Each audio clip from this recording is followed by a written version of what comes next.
You wake up before sunrise. The air is thick, warm, and still, carrying the faint smell of burning dung and dried reed. Your sleeping mat is woven from papyrus.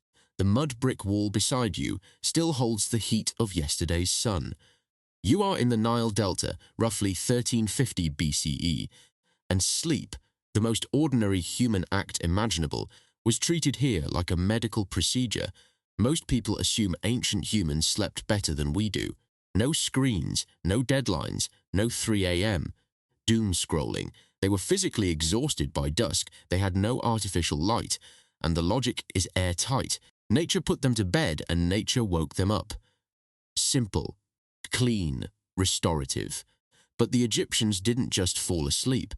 They planned it, feared it, and medicated it. And the sleeping arrangements they left behind tell a completely different story than the one we've been telling ourselves. So, what was actually keeping ancient Egyptians awake at night?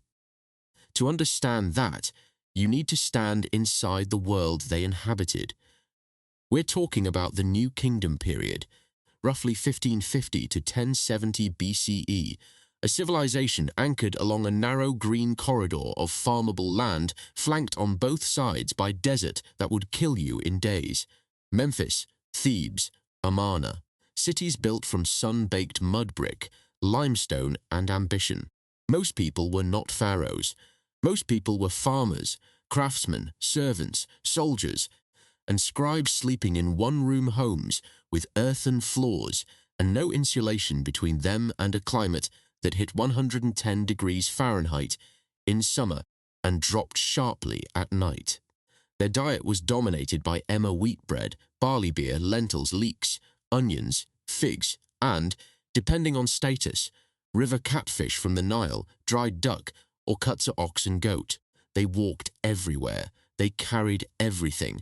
Their bodies were calloused, lean, and chronically inflamed from parasitic infection. Schistosoma haematobium, a blood fluke still present in parts of Africa today, infected an enormous portion of the Egyptian population. Autopsies of ancient mummies have confirmed it in tissue samples across multiple dynasties. The popular belief goes like this: without electricity, human sleep aligned perfectly with the natural light cycle. Sundown brought darkness. Darkness brought sleep, and 8 uninterrupted hours followed as surely as the flooding of the Nile. This is the story we tell about pre-modern rest, that our ancestors had it right, and modernity broke something. Hold on. Jerome Siegel at UCLA ran one of the most cited studies on this exact question. His team embedded with the Hadza of northern Tanzania, the San of the Kalahari, and the Tsimane of Bolivia, 3 of the few remaining forager-level societies on Earth, and they wore them like sleep researchers wearing humans. Wrist monitors, sleep logs, ambient temperature sensors. These were not sedentary people. The Hadza walk an average of 9 to 11 kilometers per day on uneven terrain in high heat, subsisting on tubers, berries, baobab fruit, and hunted game, warthog, impala, porcupine, guinea fowl. Their bodies are cardiovascular machines.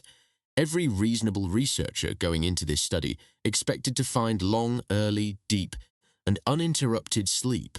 They weren't sleeping 8 hours. Let that actually sink in.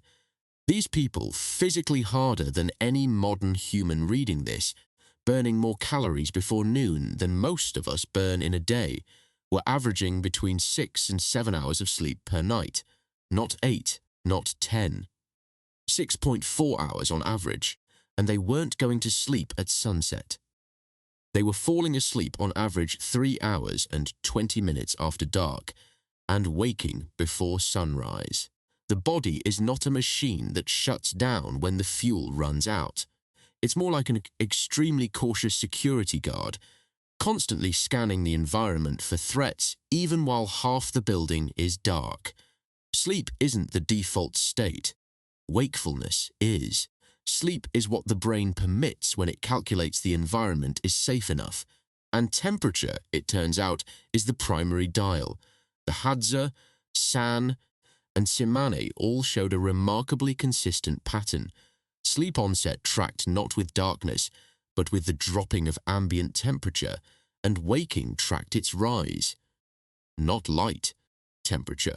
The scientific term for this mechanism is the circadian temperature entrainment hypothesis, and it fundamentally reframes what natural human sleep actually looks like. The Siasi people of Papua New Guinea offer one of the most jarring case studies of how quickly a sleep-disrupting food environment can be imposed on a population. In the early 20th century, the Siasi were coastal and island foragers with lean, highly active bodies, fishing with nets and spears in the Vitiaz Strait, eating mostly fish, taro, and coconuts. Their metabolic profiles, reconstructed from historical records and physical descriptions from early colonial documentation, reflected a population with virtually no documented obesity, cardiovascular disease, or the metabolic disorders that impair sleep architecture today. Then came the post-war economic integration of the 1950s and 60s. Processed rice, refined sugar, and canned goods became accessible and affordable. Within one generation, an evolutionary instant, rates of obesity and type 2 diabetes among the Siasi rose dramatically, as documented by researchers including Paul Zimmet and colleagues studying Pacific Islander metabolic transitions. Type 2 diabetes alone is associated with a 15 to 30% increase in sleep fragmentation through its effect on blood glucose regulation, nocturia, and autonomic nervous system disruption. The Siasi, who maintained more traditional dietary patterns on outer islands, showed substantially lower metabolic disruption and sleep disorder rates. Same genetics, different food environment, completely different internal landscape at night. Here's the strongest argument against everything I just said. The ancient Egyptians had none of those processed foods. Their diet was pre-industrial. Their activity level was extreme, and by the logic just presented. Stable blood glucose, high physical output, temperature-aligned environments. They should have slept beautifully. If temperature entrainment is the key mechanism and they were sleeping on reed mats in mud brick rooms that cooled significantly at night, the conditions were perfect, partly.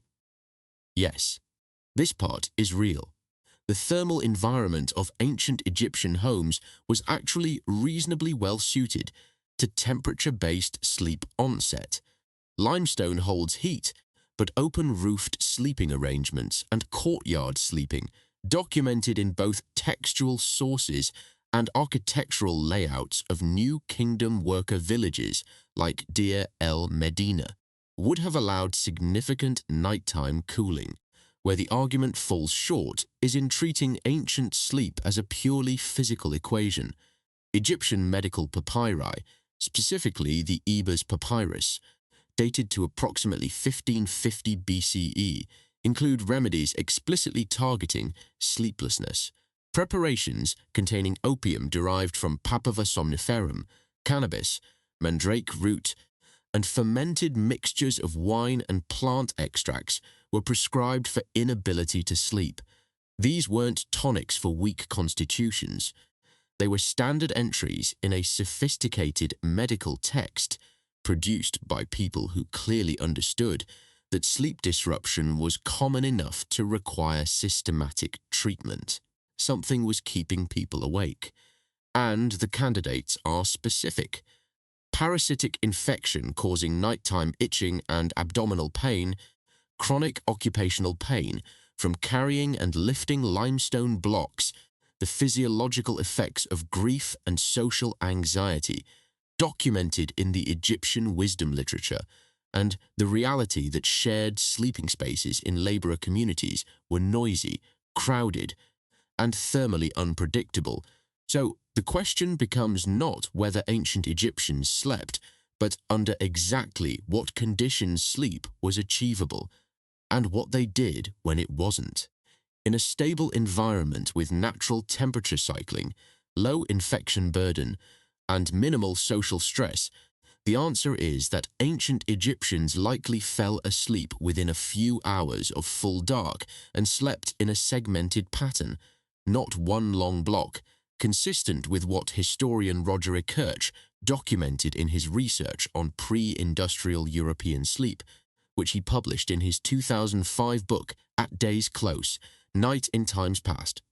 2 sleep periods separated by an hour of wakefulness, prayer, reflection, or quiet activity was likely the human default for most of history, because in a high-stress environment, parasitic load, physical trauma, crowded housing, professional anxiety about pleasing a pharaoh who controlled your food supply, the nervous system's security guard never fully stood down. It stayed on watch. It permitted only the sleep it calculated was safe. What would have had to be true for the opposite outcome?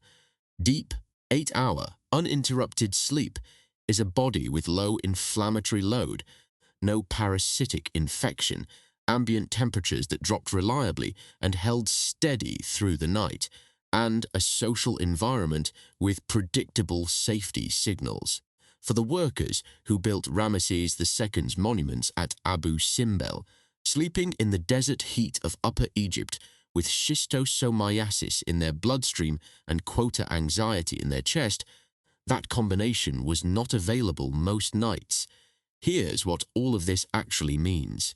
Every time you lie down exhausted after a brutal day and still can't fall asleep for an hour, that's not a broken nervous system.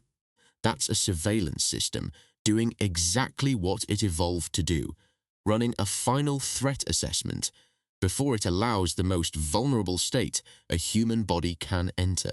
Every time you wake up at 3 in the morning for no apparent reason, and your mind immediately starts running calculations about something you said to someone in a meeting 2 days ago, you are not anxious, you are ancient. That is the first sleep period ending, and a brain from the Pleistocene doing its scheduled environmental scan between rest cycles.